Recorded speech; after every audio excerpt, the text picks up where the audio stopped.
यहाँ तो वैसे वर्तमान स्पीकर साहब ने और पढ़ने वाले स्पीकर साहब ने ये सुनिश्चित किया था कि 5 दिन पहले कम से कम एमएलए की बात चला जाएगा कि डिस्कशन हो, तो कई बार वो लेट हो जाता है। तो इस पे किस तरीके से आप चाह रहे हैं कि और बेहतर तरीके से, मतलब कितने दिन पहले लेजिस्लेशन तो पहले डिपार्टमेंट की तरफ से तैयार होता है। हर राज्य की विधानसभा की अपनी अपनी स्वायत्ता होती है, उनकी नियम प्रक्रिया होती है, लेकिन हमें प्रयास करना चाहिए कि हमारा जो लेजिस्लेटिव वर्क है, जो हमारे बिल बनाने का जो प्रोसेस है, उसके अंदर जो बिल के प्रारूप हैं, जो प्रस्ताव है, वो परिचालित किए जाते हैं जनता के अंदर। और जनता जब प्रचालित करते हैं तो जनता के सुझाव भी उसमें आते हैं। संसद के अंदर आवश्यक होने पर कई विधेयकों को संसदीय समितियों के पास भेजा जाता है। संसदीय समितियों के अंदर सभी दल के प्रतिनिधि होते हैं। उस विधेयक पर वहां भी व्यापक चर्चा मंथन होता है, स्टेक होल्डरों से भी चर्चा की जाती है। जो उस कानून से प्रभावित लोग हैं, उन सब वर्गों से संसदीय समिति चर्चा करती है।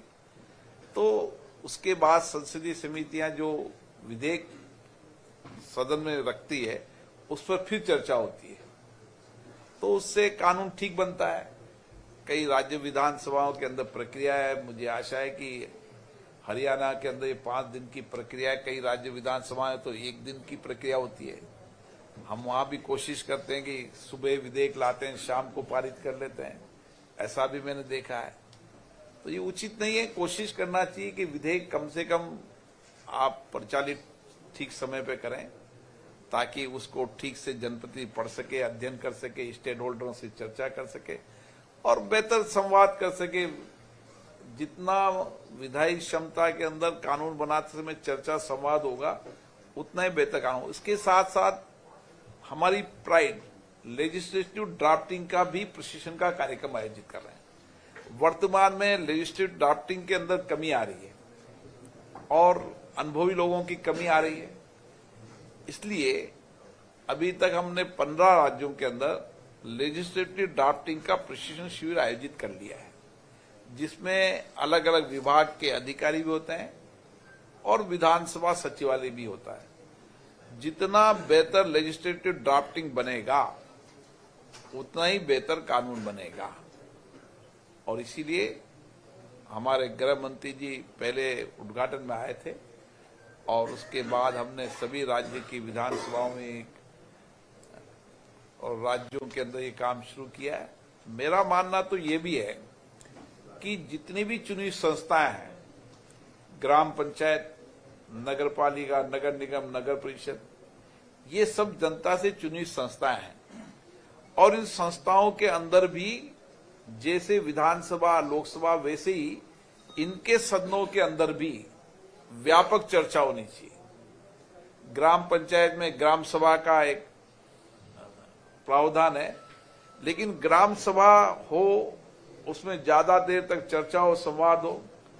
पंचायत समिति में जब चुनकर आते हैं, पंचायत समिति के अंदर चर्चा हो, विषयों पर चर्चा हो, तो वो भी विधानसभा के मिनी विधानसभा की तरह काम करें।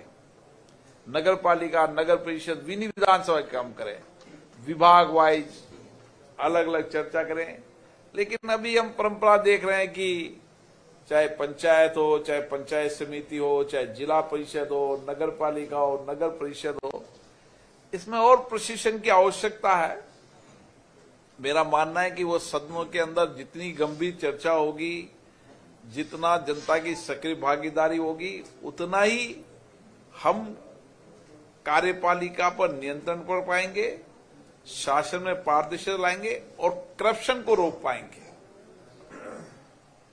और इसीलिए आप सबका सहयोग चाहिए कि उसमें क्या है, पत्रकारों का सहयोग इसलिए आवश्यक है कि वह ऐसे जो परंपराएं, उन परंपराओं को डिस्करेज करें, अच्छी परंपराओं को लागू करें। हरियाणा का हिस्सा है सर, विधानसभा में या सेक्रेटेरिएट में सर, उस पर सवाल उठता रहा, जैसे आपके सामने आज उठा, तो उसमें सर जो हरियाणा की हिस्सेदारी 40% और 60 पंजाब की है, तो वो हिस्सा कब तक हो पाएगा जब सर विधानसभा की नई मांग के लिए जमीन की मांग हो रही है, ये सब चीजें सर ये विषय शासन का होता है और दोनों शासन बैठकर चर्चा करते हैं।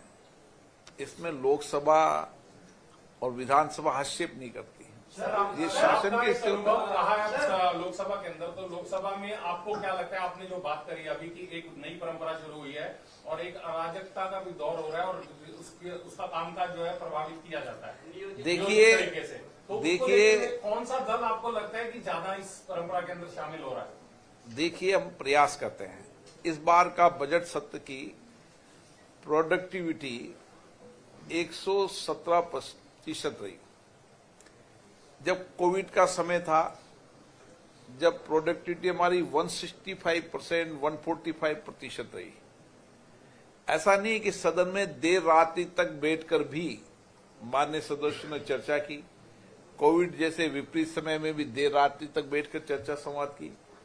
तो ऐसा नहीं है कि सदनों के अंदर चर्चा संवाद नहीं, लेकिन कई बार नियोजित तरीके से गतिरोध होता है, वह लोकतंत्र के लिए उचित नहीं है और उसके लिए हम प्रयास करते हैं, चर्चा करते हैं, सभी राजनीतिक दलों से चर्चा करते हैं कि बैठकर चर्चा की जाए और नियोजित गतिरोध की जो नया विचार आया उसको खत्म किया जाए।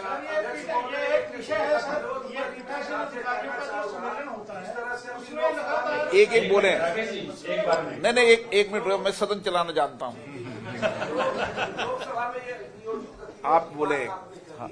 और एक बार एक व्यक्ति एक ही प्रश्न पूछे। मैं ओम प्रकाश समय भारत एक्सप्रेस न्यूज चैनल से सर, मैं ये कहना चाहूंगा कि हम लोकसभा देखा अभी जो चल रहा है, अभी हमारे देश में महाकुंभ सबसे बड़ा आयोजन चल रहा है, तो बहुत बड़ी व्यवस्था है, उसमें कमी बेसी होती रहती है। लेकिन इस तरह से देखिए, सभी लोग चाहते हैं, देश की जो 1.5 अरब आबादी है कि हम स्नान करें, बहुत लोग नहीं पहुंच पा रहे हैं।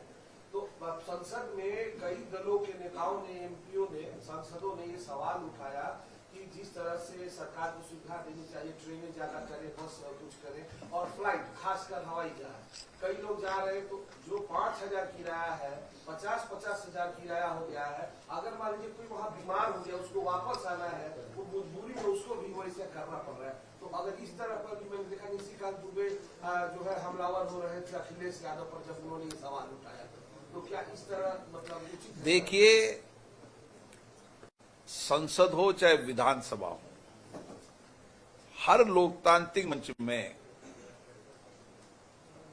अपने अपने दल की विचारधारा के आधार पर, उनकी नीतियों के आधार पर अपनी बात कहते हैं। सहमति, असहमति, आलोचना, ये हमारे लोकतंत्र की ताकत है। कई बार आलोचना से भी पारदर्शिता आती है, शासन के अंदर जवाब देते होती है, लेकिन आलोचना सकारात्मक हो, सुझाव के रूप में हो, समस्या के समाधान का रास्ता बताने के लिए हो, तो लोकतंत्र की मंच की ताकत बढ़ती है। इसलिए अपने अपने विचार हैं, लोकतंत्र में सबको अपने विचार कहने की स्वतंत्रता इस देश के अंदर, यही तो लोकतंत्र है। हमारा लोकतंत्र केवल आज का नहीं, हम तो सदियों पुराना लोकतंत्र रहा है हमारा। हमारी तो ग्राम समिति के अंदर जो कोर्ट नहीं हुआ करते थे, थाने नहीं हुआ करते थे, जब भी हम गांव के अंदर बैठकर निर्णय करते थे और गांव उसको मानता था। यही लोकतंत्र है कि आपस में बैठ के चर्चा करना, समाधान। सहमति असहमति उस समय भी थी, आज भी है, लेकिन उस सहमति असहमति में फिर सहमति भी निकलती है जो सबकी सामूहिक रूप से होती है और अच्छी है कि देश हित में प्रदेश के अंदर इस समय समस्याओं पर चर्चा हो, लेकिन उसके साथ जब देश हित का, प्रदेश का हित हो, सामूहिक रूप से। केवल विरोध है इसलिए विरोध ही करना है, विरोध है विरोध ही करना, ये अच्छी परंपरा है और समाधान भी उससे निकलेगा। आप आज राज्य की विधानसभा में मुद्दे उठाओगे, सरकार के ध्यान में लाओगे, तो सरकार उसका समाधान करेगी। जब तक आप चर्चा नहीं करोगे, संवाद नहीं करोगे, जब तक लोकतंत्र के अंदर ये ताकत है, नहीं तो ब्यूरोक्रेटिक सिस्टम नहीं चले जाए। जनता से जुड़े हुए जितना लोकतंत्र के अंदर क्यों ताकतवर मजबूत हुआ, क्योंकि लोकतंत्र में सीधा संवाद जनता से जनप्रतिनिधि का रहता है और बेहतर जनप्रतिनिधि वही होता है जो ज्यादा संवाद रखे, जिसकी ज्यादा सक्रिय भागीदारी है और वह जनता की भावनाएं, अपेक्षा, आकांक्षाओं, चुनौतियों, घटनाओं को सदनों में रखे। मेरा एक सवाल है सर कि जो पीठासीन अलग अलग विषय आते हैं।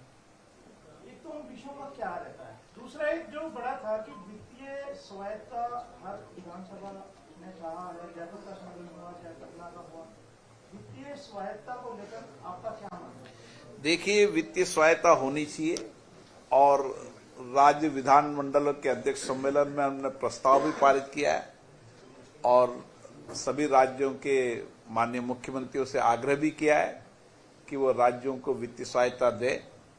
कई राज्यों ने इसके लिए प्रयास शुरू किए हैं। मुझे लगता है कि एक दिन बेहतर परिणाम आएंगे, राज्य की वित्तीय सहायता मिलेगी। धन्यवाद।